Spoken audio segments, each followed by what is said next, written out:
This is exclusive.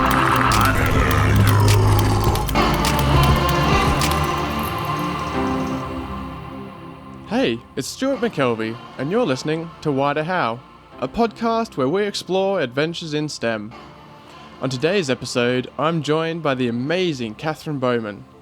Catharine was raised in a family of CWSF alumni, with her older brothers participating before her. She was at Canada-wide Science Fair in 2011, 12 and 13, ISIF in 2014 and 15, winning a bunch of awards, and now in her early 20s, Catharine has just completed an undergraduate degree in health sciences, studying the effects of naturally occurring compounds from the lupin flower on lymphedema, an inflammatory condition afflicted with cancer treatments.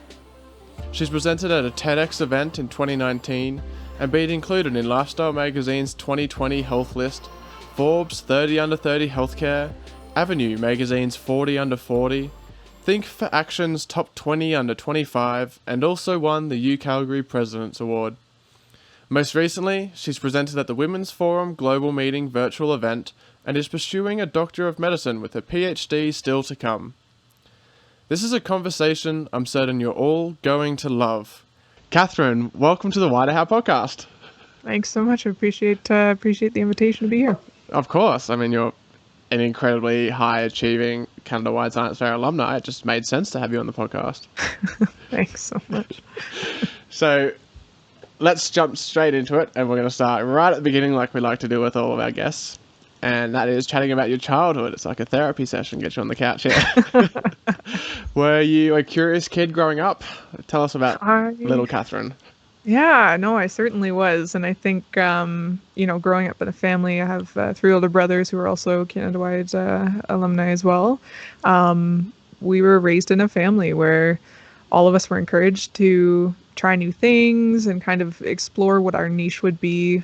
If there was something that we found, we were particularly interested in, say, outside of maybe science fair, an example would be like with music. My parents would just be like, nurture the heck out of that. Like, oh, you're interested in piano? Like, let's go for piano lessons. So we always had the opportunity, I think, to be curious through just the way that our family interacted with each other. And I think in many ways, I always looked to see what my brothers were doing and try out what they were trying, what they were doing. And yeah, it was always a cool place to be growing up with kind of a small army in the Bowman family. Yeah. There's definitely a small army, can't confirm. Yeah. And I'm sure just a little bit of competition between all of you. Yeah, I mean, I do get that question of like, oh, you're the youngest, only girl. Mm-hmm. Was it competitive? And maybe just like in a playful sense, but I have to say, like, with my brothers, if they were doing something great, or I was off and doing, say, my research stuff, like just such a supportive bunch of people too. So there's kind of like that playful competition for sure. But when it came down to it, like we're all just proud of each other, and I think proud to be a sibling of one another. Yeah. Mm-hmm. You certainly are, having known Jordan for a little bit longer than I've known you. Yeah, it's a great family to be in. And so I guess your parents obviously very, very supportive. Are they also in the sciences, for people that don't know the Bowman family? Yeah, so my mum was a palliative care nurse before she was diagnosed with cancer, and then subsequently lymphedema. So she did that for many years, and obviously had a medical background through that. My dad he's retired now, manager of fleet and facilities for the police force in Hamilton. So less on the science side of things, but I look at them and I see my dad as just an amazing communicator, an amazing team player. And then my mom coming in with her medical background, excellent team player. And I think between the two of them, it's just like an amazing constellation of traits, and super supportive parents who always encouraged us to explore and communicate with each other clearly. And so they had a bit of a science background through mom, but that was what we were working with at the time. Yeah. Mm-hmm. And in that melting pot, all of you beautiful Bowman children were created. Yeah. All perfect science communicators. That's it. That's funny.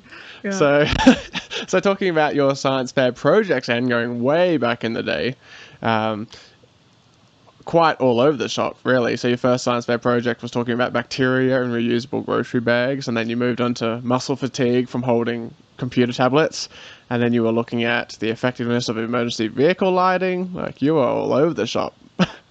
Yeah, and I think, I mean, some of my first projects there, they taught me a lot.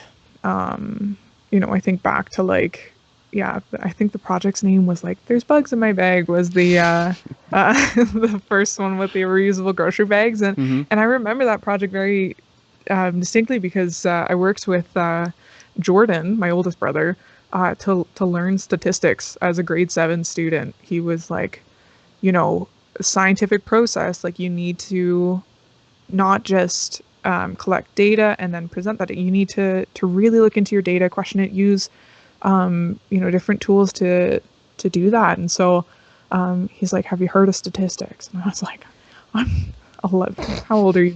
Grade 7, 12, Yeah, 13? 12, Yeah. yeah. Anyways, yeah. So I was like, "No," and he was like, "Let's learn about it." And so he taught me, stats from early on, and I applied that to my project. And I think it's amazing, even though all of those different topics were very much, there's a lot of variation between them. The underlying kind of scientific process came through, the ability to communicate your work effectively really came through.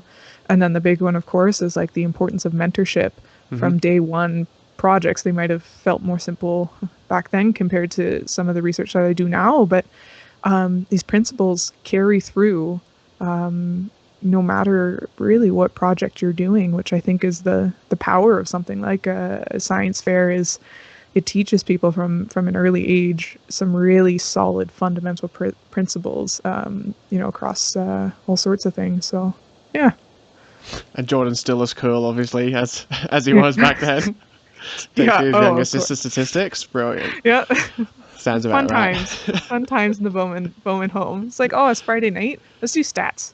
I'm like, okay, that's yep, Why expected. not? Yeah, exactly. Yeah. And so obviously you've had very supportive parents, very supportive siblings.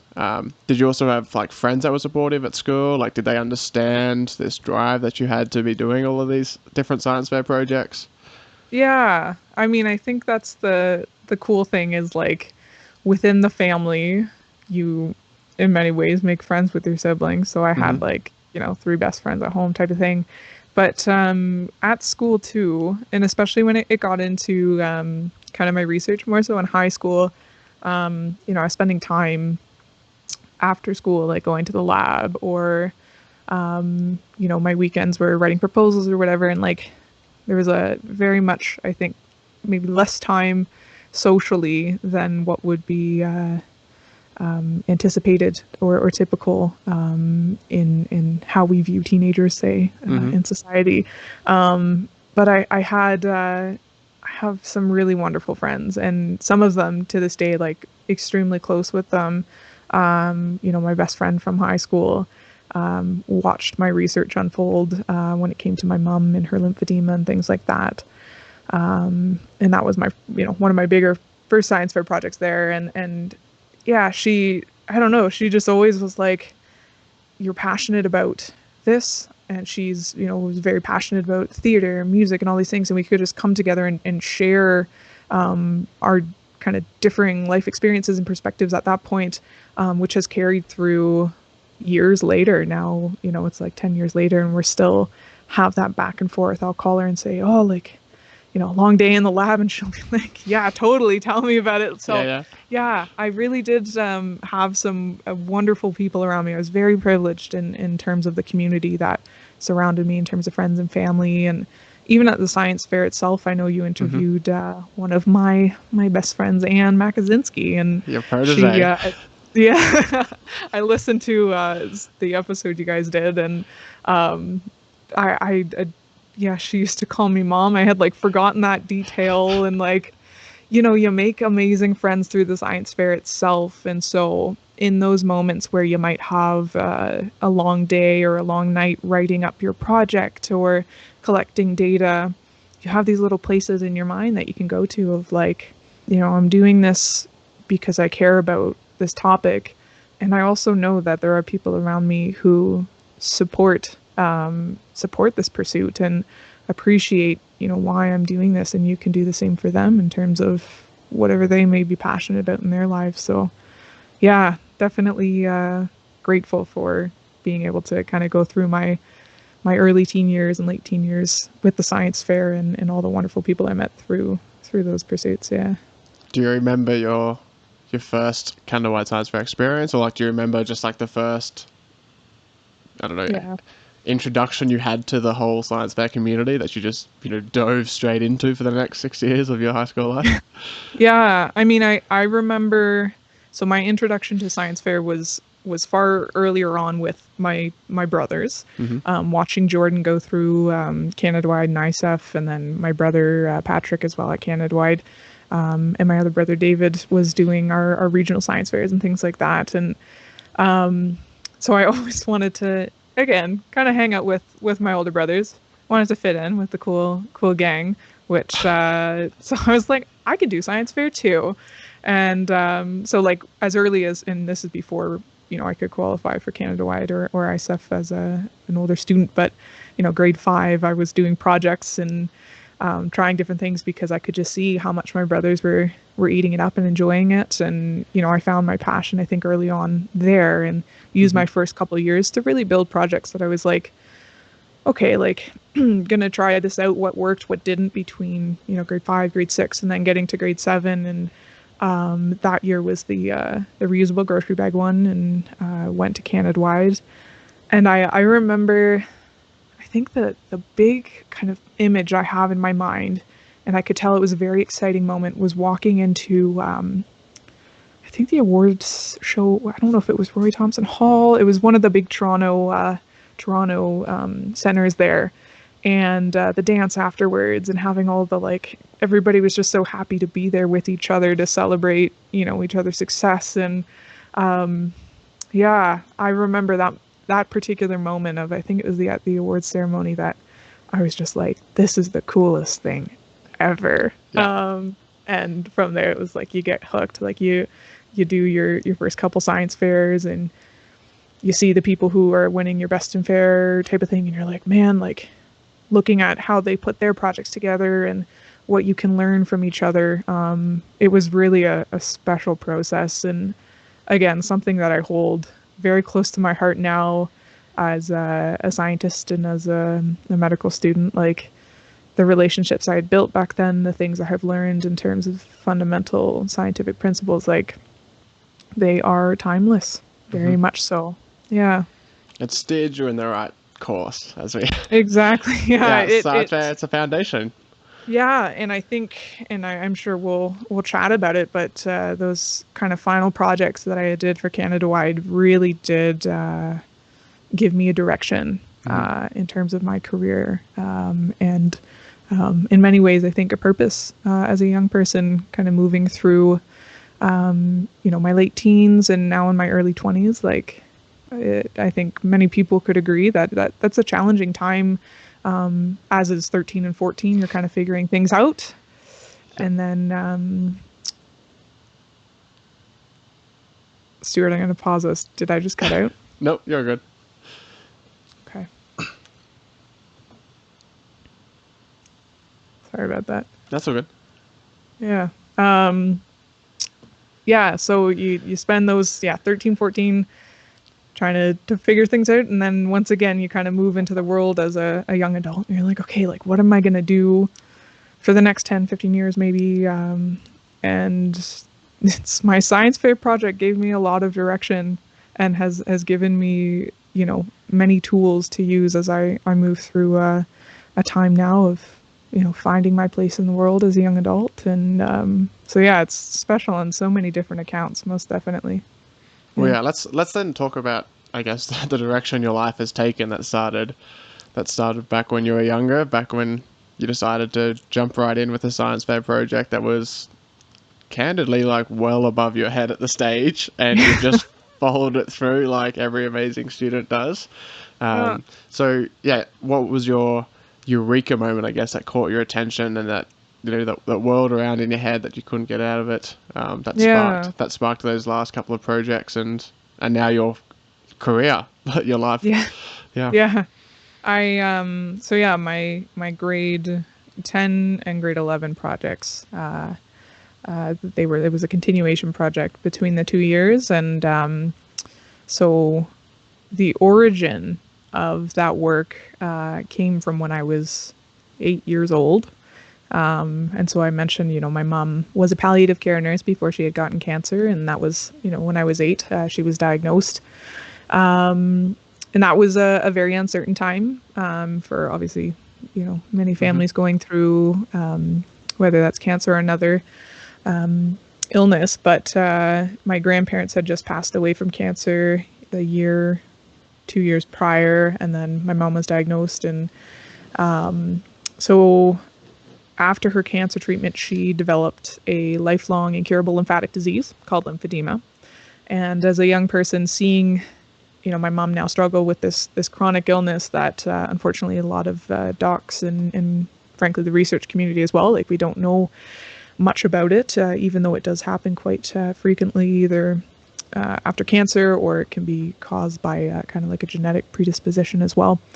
I wanted to do something about it. There was no drug treatment for her, but I was just 8 years old, and I had made the promise to my mother that one day I would develop the first drug treatment for her incurable illness. And I think, Mom looked at me and said, "Oh, what a tender thing to say." And my brothers were like, cute. "Big chops, little Bowman, like, come on." But that was my spark, I think, was way back when I was 8. And so I'd been, watching my brothers do science fair before I was competing. And then I started to get into the process. And I thought to myself, like, maybe I can use science fair as a platform to actually pursue this promise that I had made those years ago. And so, yeah, I was about 13, 14 at the time. So grade 8, grade 9. And I was thinking about what I would do for maybe grade 10 or grade 11 for science fair. And I wanted to start through this kind of treatment research if I could. And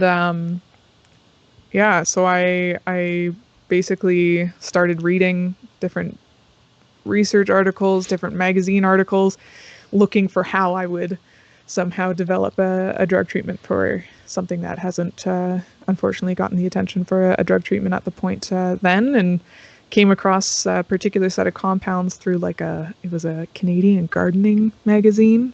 Okay. So I was reading it for fun. It wasn't like every cool kid does. Oh, I'm doing, yeah, I was me, my gardening, which I don't garden now, so I don't know what that was, but it must have been on the table because Mom loves gardening. And so I was opened up this magazine, and I read about these lupin flowers, and they were flowers that had very strong anti-inflammatory properties. And at that point I was, still in my early teens. And I think in many ways that's a huge advantage, because you have that creativity, that mindset of, why not try to put an anti-inflammatory on my mom's inflammatory condition?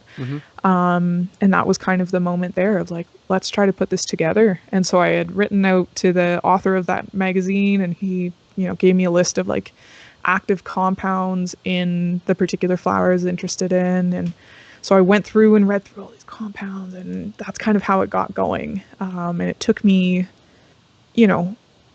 some time to really obviously put together a research proposal, a research framework. It wasn't something that happened overnight. But in many ways, it was an amazing alignment of both hard work and then of chance. I had picked 3 compounds, and the one that I picked that I was like, okay, there's maybe less evidence here of things that are like lymphedema that this would help, but let's try it anyways. I think I might have liked the name, it was something kind of like that. I was like, okay. And that is the one now, 7 or 8 years later, that I actually still work with for my research, because it's shown positive effects on the lymphatic system that's damaged by inflammation, which is, our model of lymphedema. And so, yeah, the Eureka Moment revealed itself both over many years and then by reading a gardening magazine at my kitchen table very scientific. Absolutely. But I do think that you do raise a very good point about the importance of being a youth in that situation where you don't know that you shouldn't be trying this. And that's Yep. usually where the Eureka moments come from, is that you're just purely curious and you Yes. just have, that curiosity on its own is enough to drive the education and the research that follows. Whereas, an adult 10 years further into their research career is probably more likely to just pass on something that doesn't seem likely, but it's in the not likely that amazing magic can happen. Exactly. And I think that that's one of the, the big things that I've continued um, to see unfold as my career progresses, but also just a message of not trying to put boxes or barriers around what you want to accomplish, or in many ways, like when it comes to mentorship, and I'm sure we'll talk about that as well, but Yeah. not putting limitations or boxes around a young person because of their age, like looking at, there is potential, this person has potential, they are driven to learn, they are curious, and those are some of the most fantastic attributes of a scientist, because that is exactly as you said, like those are your eureka moments. You try something and you think like nobody has ever thought before, because why not? So Exactly. yeah, yeah. So I guess then, what were the challenges you faced being a young researcher in high school trying to change the face of science in regards to lymphedema, for example? Yeah.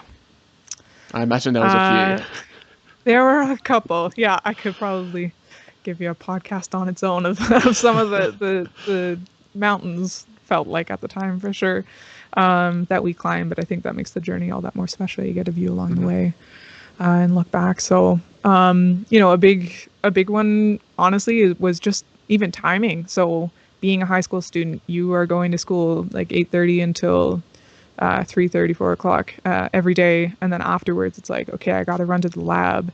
And that might be 4 hours. And I was also actively volunteering in my community. I was in 4 or 5 different like musical bands as well. And like, all the great things that you do as a teenager, I was still, able to do that. But it was busy. And so, some days I might feel like I get tired or, as we talked about, like, wanting to connect with friends. And so things kind of worked themselves out, I think, in that regard. So my friends and I were able to really appreciate the time that we were spending together, even though it might have been less than usual. We really made that time special with one another. When I was going to the lab, it wasn't necessarily like a job of like, oh, I have to go do this. This was like, this is my me time. This is creative. There's rhythm to my experiments. There is, some intellectual stimulation with trying to put together all these different designs and frameworks.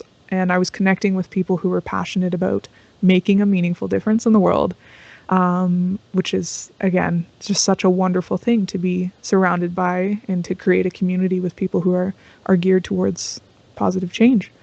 So, yeah, that was one of the barriers, was I think going from high school, learning kind of more broad basic sciences, to then moving into like a very honestly, highly specialized zone, Yeah. and kind of building that learning triangle a little bit backwards, or trying to make it meet over time, was a challenge. Other things of every once in a while you go into a meeting and people be like, who's the itty Who's the bitty? kid? Yeah. I was like, whose kid is this? Bring your And it's daughter like, to work day. Exactly. I was like, this is not bring your kid to work today. Like, this is the work I do.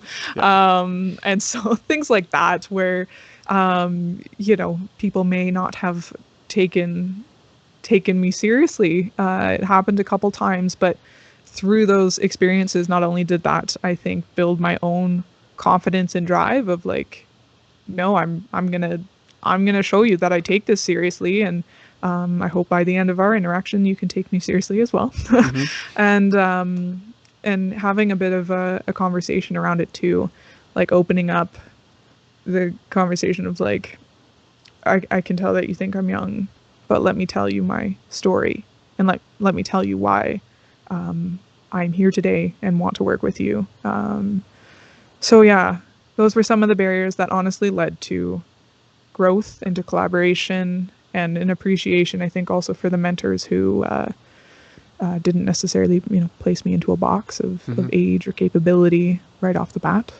They let me grow, and I grew with them. And yeah, it was, beautiful lessons laced into the entire journey, to be completely honest. What a good mindset.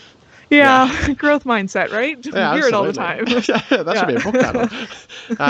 So speaking of mentorship, we've discussed the importance of mentorship in both of the previous episodes. Mentorship comes up so often in any sort of science fair discussion or conversation that we have.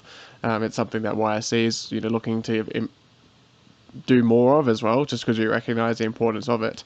Do you have any tips and advice for people how to reach out to mentors? How did you find your mentors? Who were your first couple of mentors, besides obviously your parents and your siblings that I guess were a mentorship, but a bit different? Yeah, no, I was going to say, I've had a couple conversations around people who were surprised that I 100% list my parents and my brothers as mentors. Because to me, mentorship is communal learning in many ways. And so they mentored me, and I'm sure in different ways, there have been lessons learned in both regards. So my family, big source of mentorship and support, certainly. When I was first getting into kind of the lymphedema research, my early mentors, one of whom was she was a BASF chaperone for my grade seven year, Allison Boyd. And she was a PhD candidate at the time that I was starting out my lymphedema research. And so I had known her actually through the science fair to say, I'm trying to build a more, almost like a cellular drug-based research project. These are my ideas. These are the materials that I've understand that I might need. Can you, help me to either understand these concepts more or put together kind of this proposal over time? So she was a, huge mentor for me. And I had put together the research proposal with her support over that point. And the way in which I had reached out to, potential labs and potential research mentors to actually test my idea out, I did a lot of looking at, McMaster University at the time is where I lived near in Hamilton, Dundas, U of T, kind of the bigger research institutes that were in and around Ontario where I was growing up, and sent out emails to, many different professors. Started with having my ask up front, so that someone didn't have to read, 4 paragraphs on my life and my journey and what I wanted to do. I'm saying, hi, my name is so-and-so. This is what I'm interested in, and I'm hoping that you may be able to support me. And so they know right away, okay, if I read through this email, there's an ask of this person would like my support. Yeah. So that would be actually a tip for anyone who's looking to write one of those bigger mentorship emails. Certainly is have your ask up front, introduce yourself, so that they know who you are and what you're interested in. But have your ask there, and then start to really get into your ideas from that standpoint. The other big thing too that I think I learned is that not everyone is going to be able to mentor you or support you in the way that you might hope. So when I had sent out my research proposal, I got a lot of responses back initially from people saying, this is a great idea, but unfortunately I don't do lymphedema work. I don't do lymphatic work, and frankly, I don't know anyone who does, which was, again, very telling of the situation of lymphedema and the lymphatic system. And so not to be discouraged by that, because quite honestly, it only takes one person to say, absolutely. And so, I had gotten a lot of emails back saying, great work, might not be able to help you. And then over time, I actually started to adjust my research proposal to work with a particular researcher whom I had known through the science fair with BASF, to say, it might not be exactly the lymphatic system, but I know you work with the immune system, which is, the lymphatics are involved in that. Do you think I could try out my compounds in your lab And so I started to work at McMaster, and that's how I got my first kind of lab mentorship space, was, breaking down your project into smaller pieces, and really seeing, okay, what are the fundamentals here, and is there a way I can make it work, even if I can't get exactly what I'm looking for up front, and being patient with that. So I started early with those emails, certainly. Yeah. Got the no's, had time to adjust, started working at McMaster for my grade 10 project. And while I was there, I actually got an email from one of the only lymphatic researchers in Canada who is out here in Calgary. And he had heard about the 14-year-old trying to cure lymphedema. And he had gotten a copy of actually my original research proposal before it was adjusted. It had gone through University of Toronto and was sent over to Calgary. And he said, would you like to come work with me for the summer? And so that's how I got my kind of, second big lab mentorship space, was working with Dr. Pierre-Yves van der Weide here in Calgary. And I still work with him today. Mm-hmm. So I had was patient in many ways, not knowing I was being patient at the same time. Like, I was working at Mac, and then this kind of amazing moment of alignment came through. I moved out to Calgary for the summer after grade 10 with my mom. Again, wonderful support, and ensuring that was a safe thing to do at the time, obviously, as a young person, and was able to work with him. And his mentorship style was certainly, he provided me with the tools I needed to not only progress through kind of my experiments, but to explore a little bit and understand things about myself as a scientist, and how I might approach my work differently than, say, someone else in the lab, through collaborative conversation and teaching me the fundamentals, things like that. And then I had to move back. That was over my grade 10 summer. I had to move back to Ontario, go back to high school. Mm-hmm. And so that's another big piece when it comes to kind of mentorship or flexibility with your research project, whatever it may look like, is, again, try not to limit yourself. It's easier said than done, for sure. And I ended up saying, okay, maybe there's another research lab in Ontario that I could transfer my experiments over from Calgary. And I did. I ended up finding a mentor through, I think it was a mutual friend, who was like, I know this person who works with a similar cell type. I put out asks to everyone. I was like, does anybody know of a lab? And it came through a mutual friend. And so I went into a meeting after kind of getting an email introduction to this other mentor, Dr. Richard Austin, and said, would you be willing to meet with me? He said, sure. And I went into a meeting and said, I'd love to be able to collaborate and create a national partnership between these two labs, transfer over some experiments and get things going here. And he's like, where did you say you were coming from? And I said, Calgary. He's like, I'm going there next week. Do you mind if I meet with Pierre-Yves? I was like, wow. Right? So again, it's a mix of kind of these hard work. Obviously there was hard work, but then these beautiful moments of alignment. Mm-hmm. Rick met with Pierre-Yves, and we were able to make that transfer happen, have that partnership going. And then I started to engage kind of clinicians and other researchers just over time. And I think the big thing there was, even though you may be young, or something might also make you scared or uncomfortable, of how am I supposed to walk into this meeting with this senior scientist who's recognized all over the world for his work. My first mentor, Allison, had said, sometimes you got to get comfortable being uncomfortable, because it's in that discomfort zone that you grow so much. And it's very true. Making sure that you do push yourself, because in moments of discomfort, comes our opportunity for immense growth from that end. So knowing that sometimes if you feel not 100% sure about moving in a certain direction, or going to that big meeting, big research meeting, whatever it might be, it's oftentimes those are the things that can change your life, because those moments clearly matter to you. That's, I think about some of the lessons I've learned through science fair. It's the difference between courage and fearlessness. And fearlessness, you kind of you go through life and you don't pay attention to the things that scare you. You just do it. Courage is perhaps even more powerful because it requires you to be with your fear. Mhm. It requires you to pay attention to the things that matter. And so that was another big mentorship piece and kind of progression through science fair for me, was recognizing that even though I was kind of nervous or uncomfortable, great things were ahead. Most definitely. You just have to trust that process and trust in yourself. So, yeah. And talking about great things ahead, I guess we should talk about your current research then, and where all of this discomfort has taken you to. Mm-hmm. Back to Calgary.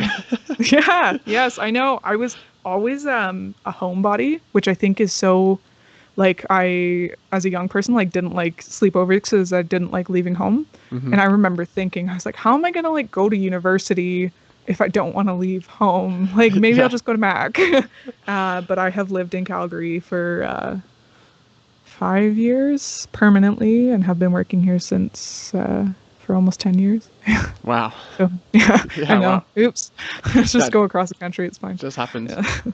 Yeah. So some of the work that I'm doing now, I've continued with my research, and we've been able to develop data showing, again, that one particular kind of chance compound does have positive impacts on lymphatic function when it's damaged by things like inflammation, lymphedema. So that work is continuing, which is pretty exciting. I've also been able to kind of proliferate my research repertoire or program beyond just the kind of biomedical drug-based science and into looking at kind of the patient experience actually of lymphedema and really trying to understand not only from a treatment development standpoint of drug treatments, but also just how we're rolling out care for people in the medical system. You know, what's that like on a larger scale beyond, of course, what we've just kind of faced as our family, and how can we potentially remodel our healthcare system to better diagnose lymphedema and get people into the treatments that do exist for it now, which is a lot of continual physical therapy. So I worked with Dr. Linda Carlson on project looking at, again, healthcare delivery and kind of the psychosocial side, the living components of what it means to have lymphedema, to experience lymphedema. And then I went to clinicians, like doctors and psychologists, and said, what do you think of lymphedema? How do you think care is rolled out, and how can we do better? What would be, make it easier for you? And collected some amazing data on that and ended up developing a novel model of lymphedema care for our cancer centers in Alberta. So that's been taken up well, which is pretty cool. I'm now working in kind of a more cutting edge side of lymphedema care as well. Been able to collaborate with a couple of researchers looking at surgical treatment of lymphedema. So, taking the one disease experience and then going from kind of the drug treatment side of things and the basic physiology, flipping into the patient experience and understanding the human aspect, the holistic aspect of what it means to live with lymphedema. And then now with these surgeries, one of the projects I'm working on is actually entirely trying to prevent lymphedema from ever happening when someone is getting cancer treatment. And, going so far kind of upstream to try to prevent it. And then another out of University of Toronto that I'm working on is looking at, kind of post-operative after cancer treatment, trying to reduce lymphedema through surgery. So it's taken. So just a couple of things on your plate. Just a couple, yeah. Just a couple, yeah. No, it's a fun time. Like it's amazing to see how, again, that single spark from when I was 8 has led me to be able to work with so many incredible mentors and colleagues, and really trying to, as we like to say, like change the face of lymphedema for the better, so that it's regularly recognized, people are getting diagnosis and treatment, and then hitting it from the far side of like, let's try to develop those treatments. Thank you, science fair, is what I can really say, because it has given me a different direction than I think I would have ever had if I hadn't had that opportunity to really, get my roots planted in this type of research as a high school student. Yeah. Yeah, and like we can't even possibly downplay how much you're actually trying to take on right now. And you're literally attacking every aspect of lymphedema and the experience associated with it, from trying to prevention, treatment, and aftercare. It's a full 360-degree approach to healthcare, which isn't something you see very regularly. Yeah, I think you often see the kind of siloed healthcare, which is important for organizational purposes, but certainly when you have something that like lymphedema that spreads across so many different medical homes or specialities and doesn't have its own discipline, it requires you to bridge those gaps. And whether that's, bridging two departments and trying to improve communication there, or from just a research standpoint, being able to kind of attack this particular disease from all of these different angles has given me an appreciation for the continuity of the scientific pursuit. As a bench scientist, you're not just staying in a lab and working on, projects for hours and hours on end. You are going to conferences and communicating your work to scientists or to scientists, doctors, patients, like healthcare staff. It really does transcend that one silo. So, yeah. Yeah, humans unfortunately aren't quite black and white. We don't fit silos as nicely as our mind would like us to. So that makes it so much more fun, though, right? Yes, it does. Exactly. And that's why it's important that you do science fair projects. And for you, for example, 3 completely different science fair projects for your first 3 years. It's all about building those fundamental skills you need that can take you in any sort of area or any sort of direction that you need to go when you start discovering new things. And the cross-discipline approach is so important, and at the basis of that is science communication. And I think it's somewhat overlooked, I guess, and maybe not quite recognized, that science fair first and foremost teaches you communication. You're not going to win science fair if you can't communicate your project or your ideas. You're not going to get a mentor if you can't communicate. You're not going to get it into a lab or any of these other amazing achievements that you've managed to do in such a short time if you can't communicate your idea. Which I think is like, the kind of cool thing of realizing that to be, in my eyes, to be an effective scientist, it's about returning to our humanity and realizing the importance of being with one another in order to create change. I remember, I forget where the term came from, but myself as a compassionate bench scientist. That's one of my kind of big goals, or another big message I try to convey is the importance of compassion in doing research and doing things that I think perhaps media or society can view as scientists being stuck behind microscopes and that's it. Yeah. It's like, oh, this is the most incredible, collaborative, compassionate, and curious group of people that you can meet when they really get going and get chatting on a particular topic. It's amazing what can happen. And get chatting we can do, as evidenced by these podcasts. Yeah, exactly. So speaking of humanity, human nature, and holistic, I guess, it's a good point in the conversation, I guess, to talk about your other pursuits outside of your science career, which unbelievably so you've somehow managed to fit in being able to play like every instrument.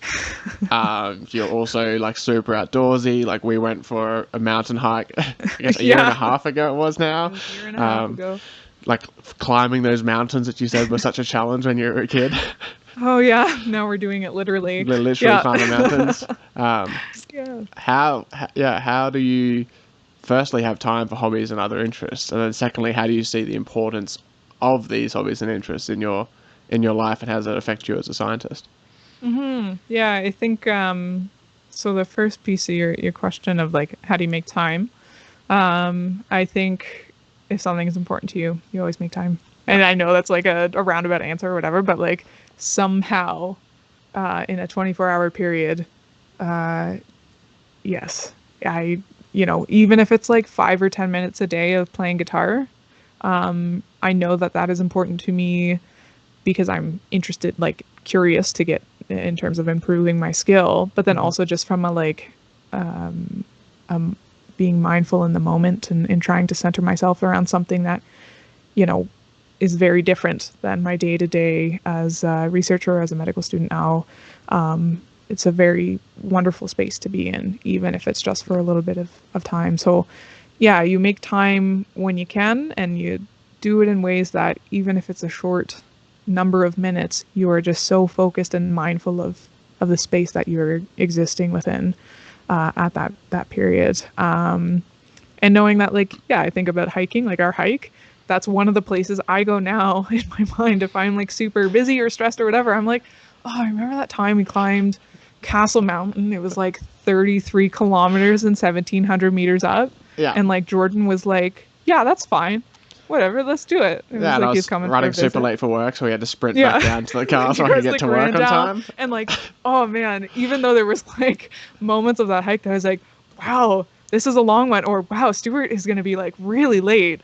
I go there and that's like a peaceful moment for me. We were exercising, we were outside, beautiful views, great like company, all of these different things. So you just like find pieces to appreciate when you have the time to do those things, for sure. And then how they all kind of tie together. I mean, especially with my music, like that is again my source of creativity and my source of being able to clear my mind. Two things that I think are super important when it comes to research, or if I'm, in the clinic here and providing care to someone, you need to have a clear mind in those moments, and you need to know how to get that clarity. And even if it's like I'm, at the hospital and feeling like things are so busy, it's like, oh, do you remember, that one chord progression? I might play that in my head as I'm walking into a session for our clinical skills, or if I'm in a clinic themselves, and just like taking those moments to return to. Or when I'm playing and writing music, like for the first 12 weeks of med school, I wrote 2-minute instrumental pieces every week. I only gave myself 20 minutes, again, in a short period of time.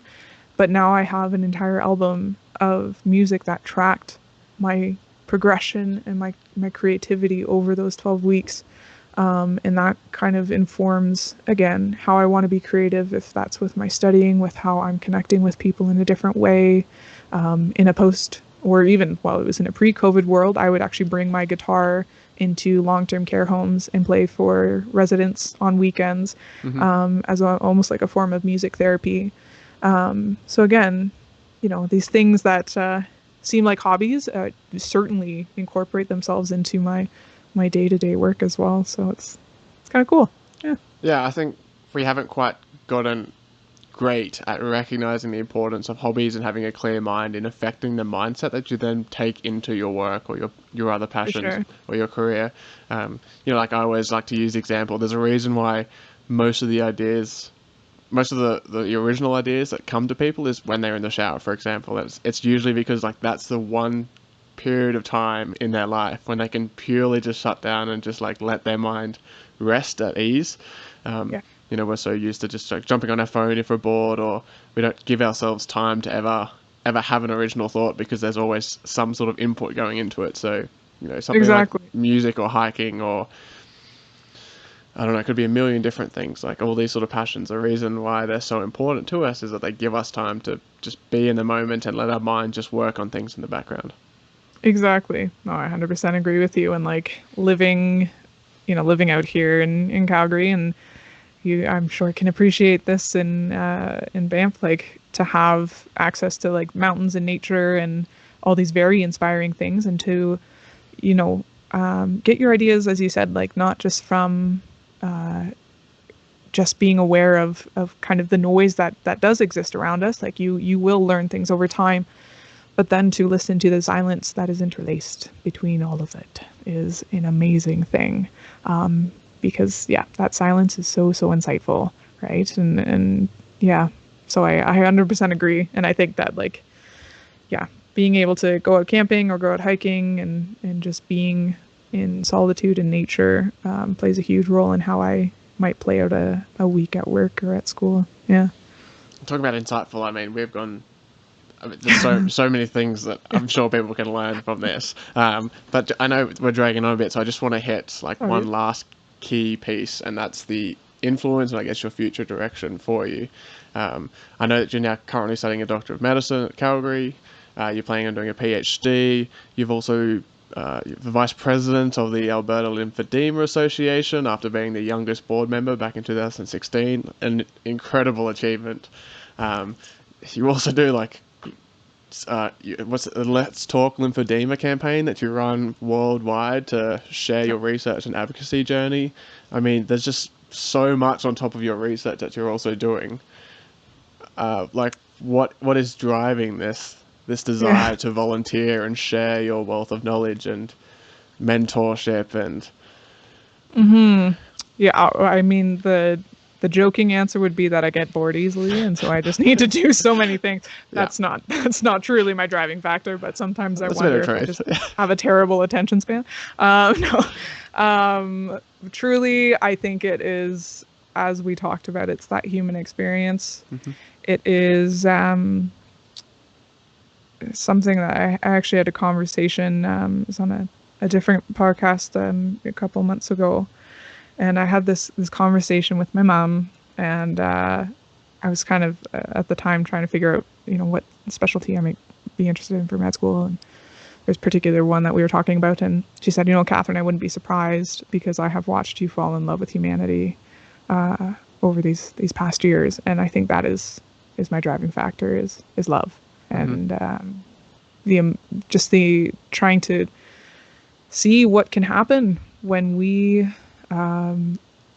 put love into the world and work with people towards a common kind of that common goal.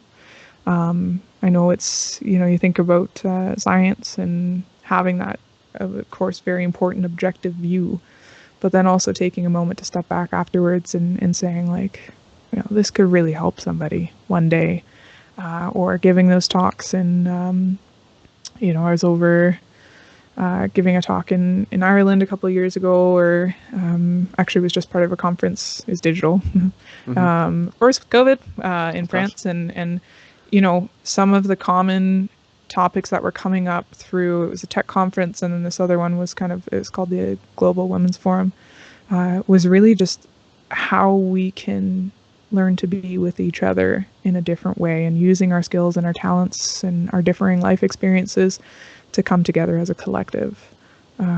So that's how I do it. I think, and in many ways, maybe I'll have new insight in a year or in 20 minutes or something that is different. But I really do think that, using my value of love to communicate and to live my life and lead my life is what keeps me going. So, I mean, that's beautiful. Maybe you should take up poetry now as well, just to yeah. add to your amazing list of accomplishments. This is a funny thing of like, I started to have these really interesting chance encounters with just people over the years that I started to write. I'm working on, it's almost like a blog of like these reflections hmm that are teaching me these amazing life experiences. It's called The Space Between Us because it is emphasizing the importance of what we can learn from each other and with each other. So it's funny you say that because I feel like in many ways some of those reflections are like hitting on poetry a little bit at times. I'm like, oh, yeah. Yeah, it's definitely you definitely have a mindful mind, that's for sure. Like I you pay appreciate that. attention to the moments and you pay attention to the experiences. You're not just head in the books, head in the microscope. As Hmm. easy as I'm sure that could be to do. But I mean, the other important piece that we haven't even talked about is that you still mentor students and science fair projects, Yeah. for BASF, even though you're living in Calgary, which is just another incredible way of you being able to give back and just show the love that you have for the science fair Yeah, organizations. exactly. And I mean, I think, some of the relationships I've built with some of my mentees over the years, like I have learned so much from them, or and reading some of these projects coming through, I'm just like, holy moly, like we got some of the coolest people coming through these science hmm fairs who are just doing amazing things. So yeah, it is an absolute source of joy being able to mentor some of our students around the science fair time. Yeah. the power of youth is truly something absolutely incredible. I mean, you did a whole TEDx talk on how young leaders can actualize their big ideas. Everyone should stop this. No, don't actually stop this episode. After this episode, everyone should go watch this TEDx talk. I'll make sure I link it in the show notes. I've never watched a 20-minute TEDx video twice in a row. This is the first one. My favorite quote was, "You don't need to wait for the rest of the world to catch up to your novel thinking. You just need to begin." I mean, damn. That's a mic drop moment.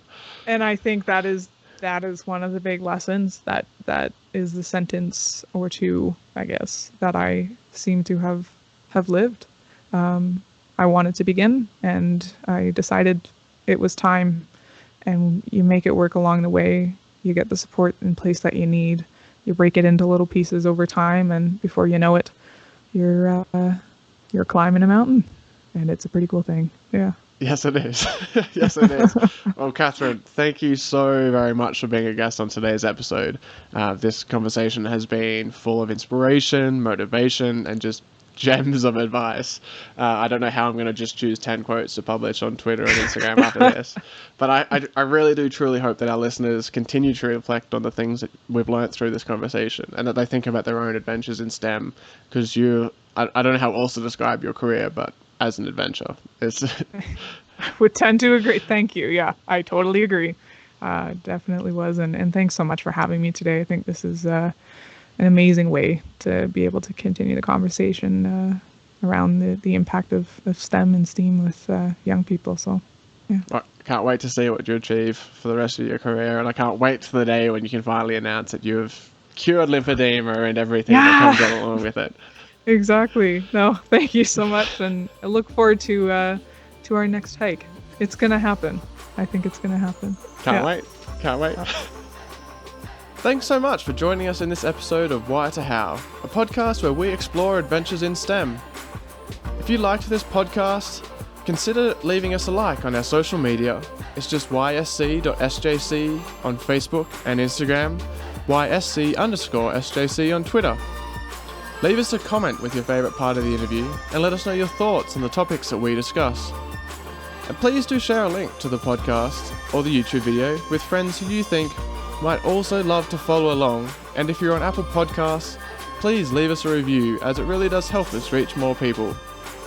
We'll have another amazing guest for you on the next episode, so stay tuned for more, and until then, stay curious and have a lovely day.